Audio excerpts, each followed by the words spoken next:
Crónicas de espanto. Bienvenidos al único lugar donde el terror es diversión, donde mezclamos la leyenda con la realidad, donde no sabrás si el dolor es real o aparente, donde no quieres escuchar pero no puedes dejar de oír historias tenebrosas. Comenzamos.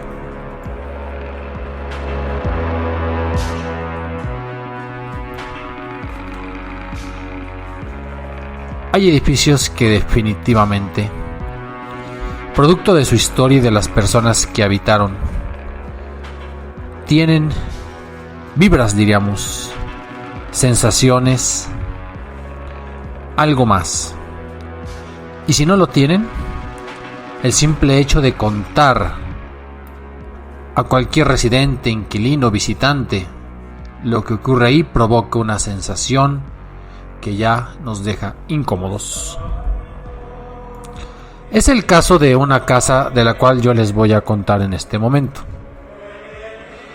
conocida como la Casa de los Oidores.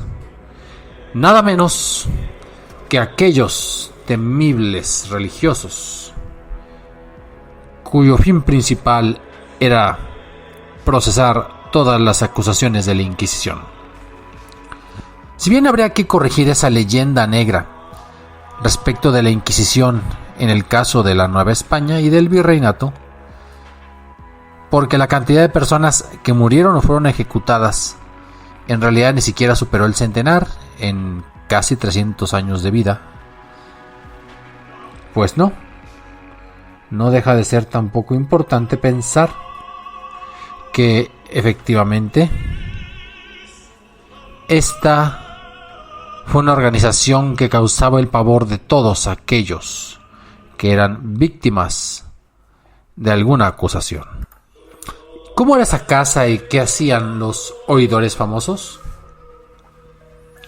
Pues alrededor de la mesa, esas mentes enfermizas trabajaban sin parar. Algunos buscando hacer justicia, pero otros más bien deseosos de imponer tortura a quienes profesaran alguna religión a escondidas, a quienes comieran carne en viernes, o a aquellos que eran acusados de ejercer la brujería. El Santo Oficio perseguía a cualquiera que amenazara la fe, incluyendo especialmente a aquellos que habían logrado hacerse de fortuna y bienes, todo lo cual terminaba en manos del clero, ya fuera que el condenado encontrado culpable fuera ejecutado, o bien si éste conseguía la absolución, cuyo favor era obtenido una vez que aceptaba hacer algunas donaciones de sus riquezas con tal de salvarse. Uno de los personajes más famosos dentro de los oidores fue el señor Pedro de Montoya. Famoso por su dureza y su sadismo, su fama había llegado hasta la península ibérica, donde se recomendaba a quienes viajarían próximamente a la Nueva España que se cuidaran de él. Durante su gestión como jefe inquisidor, muchas personas murieron por decisión suya, de manera cruel, y en ocasiones despojados de sus bienes, de sus fortunas. El descontento de la población cada vez era mayor, y las críticas hacia los oidores y en particular hacia Pedro de Montoya fueron tantas que el mismo virrey don Luis de Velasco, el hijo, temió desórdenes mayores. Así que por real mandato, el virrey ordenó una investigación y posteriormente la clausura de ese edificio de los oidores. Cerró al fin sus puertas esa casa del odio, como se le llamaba en aquel tiempo. Y a partir de que cierra esa casa, la existencia del oidor Pedro fue en declive. Las autoridades ordenaron su destitución y como castigo, el virrey decidió que sus bienes y su capital pasarían al clero y al rey por partes iguales. Así, transformaron a Pedro de Montoya en un hombre pobre que vivía escondido para evitar la venganza de las familias de aquellos a quienes había ordenado condenar, había mandado matar.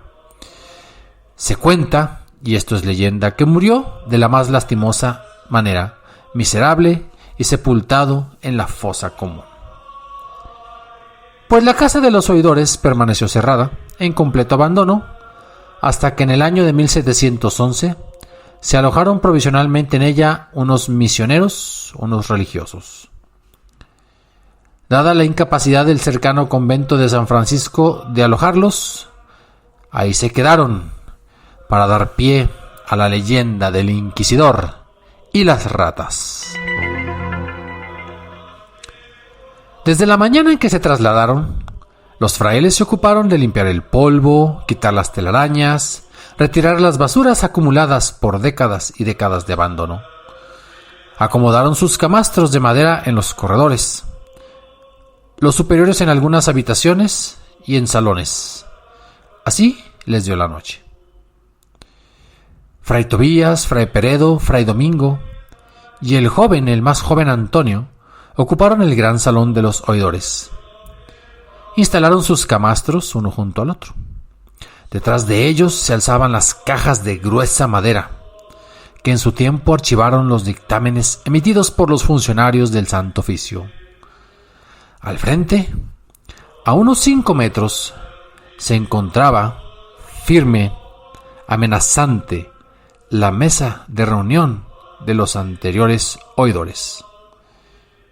Dispuestos a descansar después de la ardua jornada, uno de ellos bostezaba, otro leía la Biblia, el otro simplemente reposaba esperando que el sueño le llegara. Fray Tobías ordenó: hermanos, tratemos de descansar. Mañana nos queda un día de mucha actividad. Tiene razón, Fray Tobías. Apaguemos nuestras velas y que Dios vele nuestro sueño, hermanos, dijo Fray Peredo. No había transcurrido mucho tiempo de haberse apagado las velas. Los frailes dormían tranquilamente cuando un ruido extraño los despertó. Hermanos, ¿escuchan esos ruidos? Ah, sí, desde hace un rato. Hermano, ¿qué crees que sea? Pues no me parece como un crujir de maderas, como si alguien caminara en el salón. Los ruidos fuertes pero cercanos al principio empezaron a hacerse más cercanos, más firmes, como si de una marcha de soldados se tratara. Hermanos, los ruidos se acercan. Encomiéndense a Dios, dejen enciendo una luz. Alabado sea el Señor sacramentado. ¡Ay! ¿Qué sucede? Por amor de Dios, aprecias Fray Domingo, que toma una vela y que apenas alumbra. Algo ha pasado sobre mis pies. ¡Alumbre! ¡Alumbre aquí, Fray Domingo! Enciendan todos sus velas, ordenó Fray Domingo. Pronto, aún lo siento cerca de mí, por piedad. Al encender al fin las velas y alumbrar con ellas, descubrieron ratas, una gran cantidad de ellas, que al momento corrieron en todas direcciones, asustadas con la luz. ¡Ah! Son ratas. Vienen tras el pan con queso que guarda Fray Peredo bajo su almohada. Vuelvan a sus camas. Esos roedores no les harán ningún daño. Con la oscuridad, las ratas volvieron a salir. Rodearon otra vez los camastros, chillando y carcomiendo madera como antes. De repente huyeron, se dispersaron hacia todas partes como si algo las asustase. Entonces vino un silencio absoluto, inquietante, que antecedía algo que presagiaba algún evento importante. Un ruido diferente inundó la sala. No era el mismo que se había escuchado. Fray Peredo fue el primero que se levantó. Hermanos, ese ruido no es de ratas. Oigo como si alguien se sentara en uno de los sillones. ¿En los sillones que ocuparon los oidores?, preguntó asustado el joven Antonio. Enciendan la luz. Mi mano tiembla sin poder encenderlas, dijo Fray Tobías. Fray Domingo encendió su vela, adelantó unos pasos hacia el salón, que se le hacía interminable, y dirigió la débil luz hacia este. Recorrió la mesa, los sillones de cuero y terciopelo, y al detenerse en uno de los sillones, el más grande y elegante, descubrió la horrible figura. Una rata enorme sentada en cuclillas con las manos extendidas hacia el frente y unos ojos pequeños y brillantes que le miraban con una expresión inteligente y siniestra. ¡Miren! ¡Qué rata tan horrible! ¡Nos clava sus ojos diabólicos! ¡Fray Domingo! ¡Ahuyéntela! Fray Domingo acercó la luz al animal, pero este no se movió. Fray Tobías, sacando valor, le lanzó una de sus alpargatas, pero la rata continuó en el mismo sitio. Después, Fray Peredo le arrojó un jarro de agua con vino. El animal seguía impasible, hasta que Fray Antonio de Fragoso le arrojó un libro que rozó al animal. La rata dio un chillido agudo, espantoso. Saltó de la silla y corrió a unos pasos del salón para trepar enseguida por una cuerda, donde desapareció. Los frailes acercaron sus velas al lugar. ¿Qué indicará esta cuerda? No lo sé, pero la rata ha subido por ahí. ¿Hasta dónde terminará? Lo ignoro, pero donde termine estará ese horrible animal y su nido. Volvamos a nuestras camas, Fray Fragoso. Levante su libro. Fray Peredo lo recogió en lugar del joven religioso, mas cuando esto hacía, Fray Fragoso lo observó y se acercó a tomar el libro. ¡Aguarde, hermano, mire! Ahora sé por qué ustedes equivocaron y yo no equivoqué. Alabado sea el Señor, es el libro de San Mateo. ¿Qué piensas de esto, Fray Domingo? Que solo un objeto sagrado pudo hacer huir a este animal que quizá provenga del infierno. Ampáranos, Señor.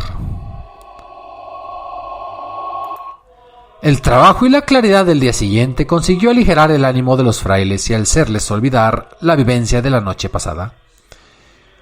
Un fraile que limpiaba los muros llamó la atención a los otros sobre una inscripción, encerrada en un marco bellamente dibujado. ¡Miren! He descubierto una sentencia escrita en el muro. En latín decía: Nolo mortem impti, sed ut convertatur bibel. Poco después, el mismo fraile señalaba otra inscripción, esta vez escrita en castellano. Atraído por la inquietud del grupo de frailes que se congregaron ante esta, otro religioso, Fray Aspeitia, anciano superior de la congregación, leyó: Aquel de nosotros que se haya excedido en la aplicación de castigos, castigado será también. La campana del perdón no tocará hasta que su alma sea purificada. Los padres preguntaron por el significado de la sentencia y para responderlo Fray Aspeitia los condujo hasta el salón de los oidores, en cuyo extremo colgaba una cuerda. ¿Ven esta cuerda? ¿Saben que con ella se hacía tañir la campana del perdón? Al mirarla, Fray Domingo palideció y dijo para sus adentros: Alabado sea Dios, es la misma por donde anoche subió la rata. Entonces le preguntó al anciano venerable: ¿La campana del perdón? No la conozco, padre. La tocaban los oidores cuando el reo, condenado al cadalso, era perdonado. Su sonido se escuchaba hasta el edificio de la Santa Inquisición. ¿Y alguien fue salvado por esta campana, fraile? Sí, al sonar 11 veces la campana, algunas almas se salvaron. Llegada la noche, volvió la inquietud de los 4 frailes que se alojaban en el salón de los oidores. No fue un temor infundado porque otra vez se escucharon los ruidos. Las ratas volvieron a poblar el lugar, a rodear los camastros, lanzando pequeños chillidos. Pero poco tiempo estuvieron, volvieron a huir como la noche anterior y entonces vino el silencio. Los frailes se levantaron, vela en mano, y acudieron al salón en cuyo sillón principal se encontraba otra vez la rata gigantesca. Los miraba con sus ojillos brillantes siniestros que parecían los de un ser humano. A pesar de ello, controlaron su miedo. Fray Domingo les mostró un balde con agua bendita. «Miren, la ahuyentaré con ella». Mas en cuanto se acercó a la rata, ésta huyó despavorida. Casi al instante las ratas volvieron a salir. Los religiosos se calmaron al verlas. En su presencia vieron la señal de que todo entraba en un estado de normalidad. El tercer día transcurrió entre las actividades de limpieza de la gran casa. Llegada la noche, el cansancio y el hambre daba lugar a una merecida tregua. Era la hora de la cena. Fray Fragoso, ¿no baja al refectorio? No, creo que he comido demasiado queso y pan con aceite. En este caso, me comeré tu cena. 3 frailes dejaron al joven religioso entretenido en la lectura de su libro de dialéctica. Por corto tiempo permaneció así. Luego se levantó. Quizá habría comido demasiado y no podía concentrarse por completo cuando esto sucedía. Caminó un poco y al volverse a sentar tuvo un pensamiento singular. Estaba sentado frente a la mesa de los oidores, frente a ese sillón extraño. ¿Por qué ha habido ahí? Sin pensarlo. Seguramente era una distracción. Pero al momento tuvo el impulso de levantarse. Sin embargo, el sillón era cómodo, las velas daban bastante luz en ese lugar, y más importante aún, tenía la inquietud de seguir estudiando. Empeñado como era en el estudio de la filosofía y la teología, y en este caso de la dialéctica. Retomó la lectura, pero entonces escuchó un ruido. Era un ruido familiar. Las ratas entraban al salón en tropel. Se disgregaban por el lugar donde él se encontraba. Acostumbrado como estaba ya a su presencia, no hizo caso y continuó leyendo. De pronto las ratas saltaron, chillaron, salieron huyendo. Fray Fragoso, sin darle importancia al hecho, continuó su lectura. El silencio era cada vez más hondo, propicio a sus razonamientos. Sin embargo, volvió a escuchar otro ruido. ¡Qué extraño! Parece que alguien hubiera entrado en el salón. ¿Será otro fraile que se ha quedado sin cenar? Sin quitar la vista de su libro, continuó leyendo, al no escuchar nada más. Pero otro pensamiento le inquietó. Siento la presencia de alguien, de algo que quiere llamar mi atención. No quería levantar los ojos del libro, sentía una fuerza extraña, magnética, que lo obligaba, que lo traía. Los escalofríos recorrían su cuerpo, sus ojos se nublaban, ya no veía las pequeñas letras, no pudo más, y al levantar los ojos descubrió la horrible visión. ¡El fantasma del oidor! ¡Bendito sea Dios! Sentado en el salón, sin ser vestido a la usanza antigua de extrema delgadez, con una calvicie que resaltaba un gesto duro y una mirada plena de brillo y de cinismo, ahí estaba el fantasma, no dejaba de mirarlo. Presa de miedo, Fray Fragoso se lanzó escaleras abajo. Le he visto, os juro en nombre de Dios que le he visto. Cálmate, hermano, ¿qué sucede?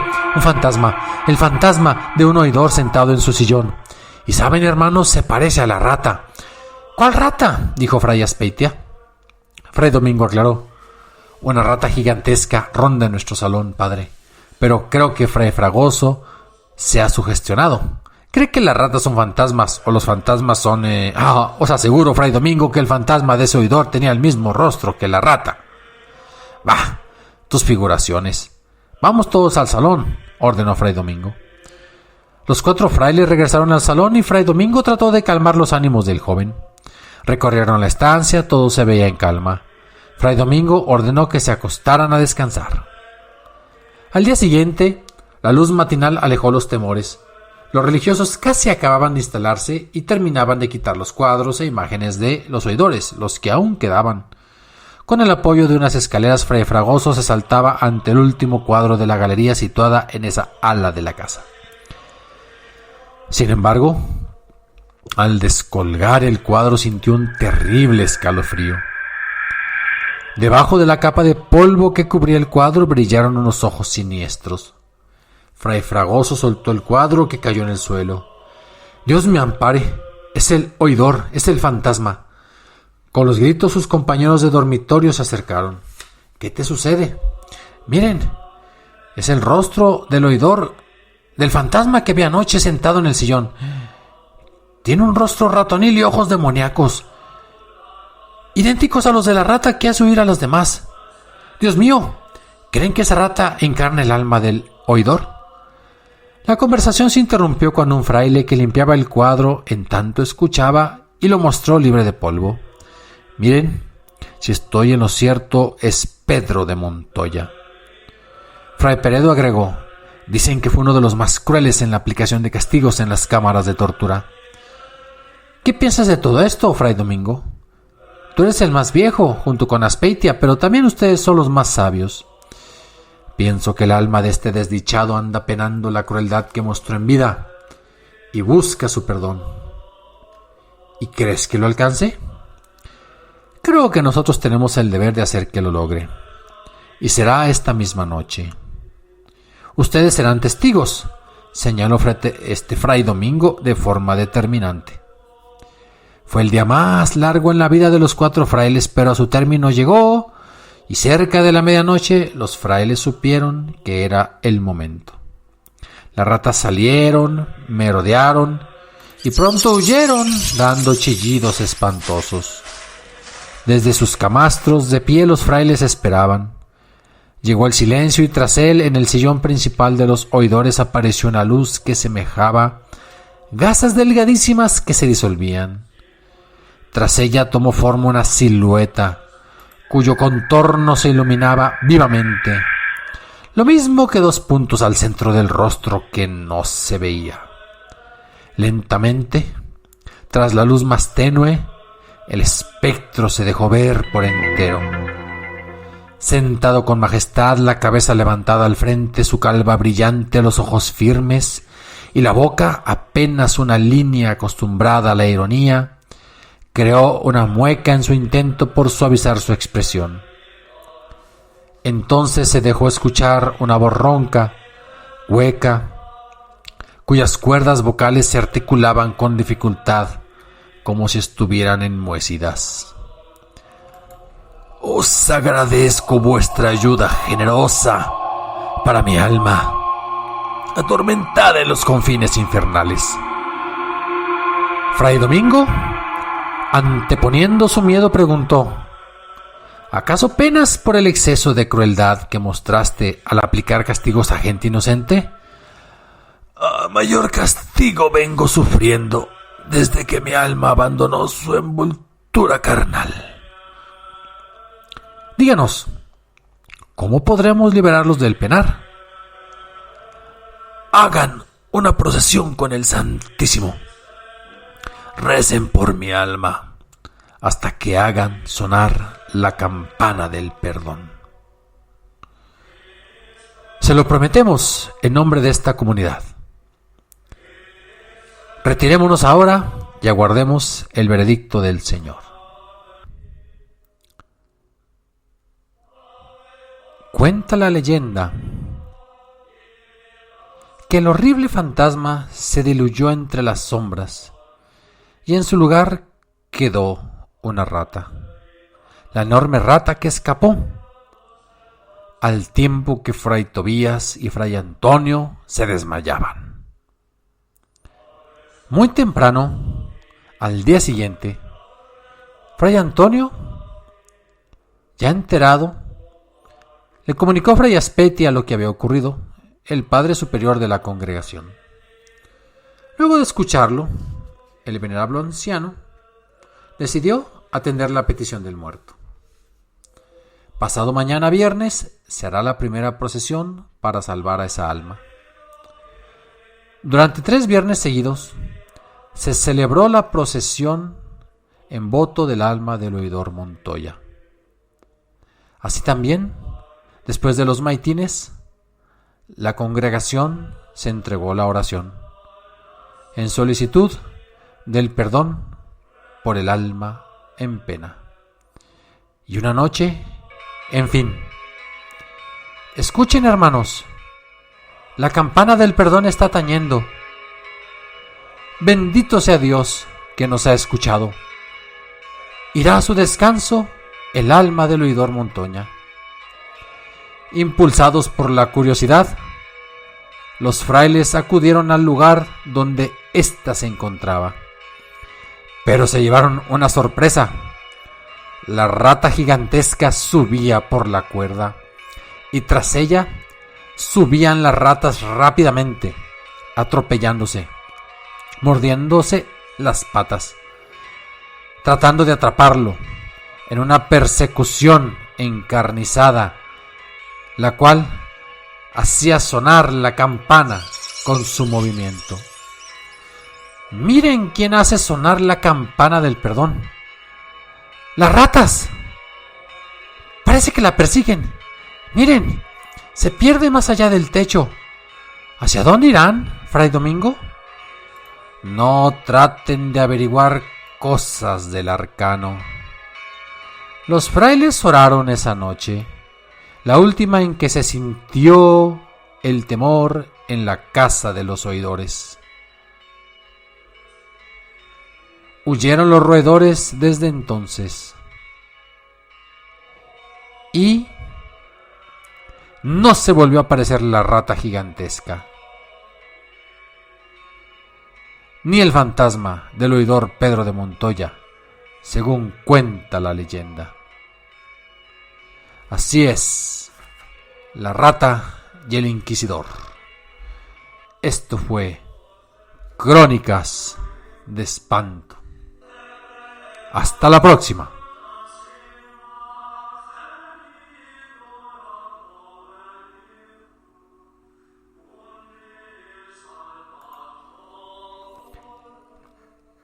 Créditos a los cuentos coloniales de terror, al archivo histórico de León, Guanajuato, al portal Lugares Malditos y a leyendas tradicionales de edición RM.